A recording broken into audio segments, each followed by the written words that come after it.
মানব আজ তার 17তম জন্মদিন। সকাল থেকেই তার মনে ছিল দুষ্টুমির উচ্ছ্বাস। তাই দুই বন্ধুকে নিয়ে স্কুল পালিয়ে বেরিয়ে পড়েছিল রমনা পার্কে। স্কুল পালানোর মধ্যে অদ্ভুত এক উত্তেজনা কাজ করত মানবের ভেতর, যেন স্বাধীনতার এক চুমুক, কিন্তু সবসময় বুকের ভিতরে একটা ভয়ও, যদি কেউ দেখে ফেলে। এবং সেদিন তাইই হলো। রমনা পার্কে সে দেখতে পেল পাড়ার এক আপুকে এক ছেলের সাথে। চোখাচোখি হতেই আপা চমকে উঠলেন, ফিসফিস করে বললেন, মানব, কাউকে কিছু বলো না, ঠিক আছে? মানব কিছু না বলে চলে গেল, কিন্তু সেই ঘটনার রেশ থেকে গেল মনের ভেতর। অন্য একদিন, অন্য এক চমক, স্কুল পালিয়ে বেরিয়ে পড়েছিল আবার।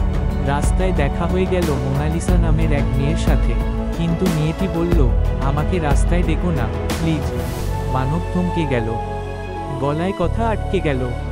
কয়েকদিন পর হঠাৎই মোনালিসা এসে হাজির মানবের বাড়িতে। আমি তোমার সাথে দাবা খেলবো। মানব মুচকি হেসে বলল, কিন্তু আমরা বাজিতে খেলি। তুমি বাজিতে রাজি? মেয়েটির চোখে দৃঢ়তা। ঠিক আছে, আমি রাজি।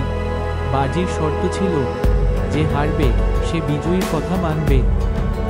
খেলা শুরু হলো। উত্তেজনা, টান টান প্রতিযোগিতা।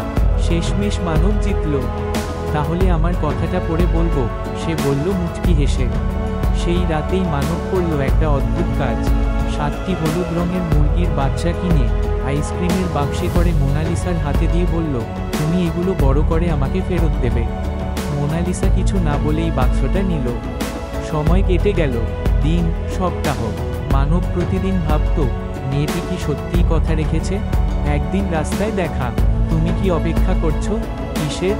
তোমার মুরগির বাচ্চাগুলোর। মোনালিসা ওকে নিয়ে গেল বাড়ির পেছনে। একটা খাঁচায় 6টি বড় হয়ে ওঠা মুরগি, আরেকটা মারা গেছে, কিন্তু আমি চেষ্টা করেছি। মানব বুঝল, কখনো কখনো একটি ছোট্ট বাজি কাউকে বিশ্বাস করতে শেখায়। একটা মুরগির বাচ্চাও হতে পারে বন্ধুত্বের সেতু। শেষে মানব বলল, তুমি রাখো ওদের, আমি মাঝে মাঝে এসে দেখে যাব। মেয়েটি হেসে বলল, তাহলে এটাও বাজির অংশ ছিল? মানব হেসে বলল, হতে পারে। বাজি আমি জিতেছি, কিন্তু তুমি হারোনি। এখন আমরা দুজনেই জিতেছি। শিক্ষা, জীবনের কিছু ছোট সিদ্ধান্ত, একটা বাজি, একটা আস্থা, একটা দায়িত্ব জীবন বদলে দিতে পারে। স্কুল পালানো একটা স্মৃতি হতে পারে, কিন্তু আস্থা বদলে দিতে পারে দুটো জীবন। এই গল্পটি যদি ভালো লাগে, তোমার বন্ধুর সঙ্গে শেয়ার করো।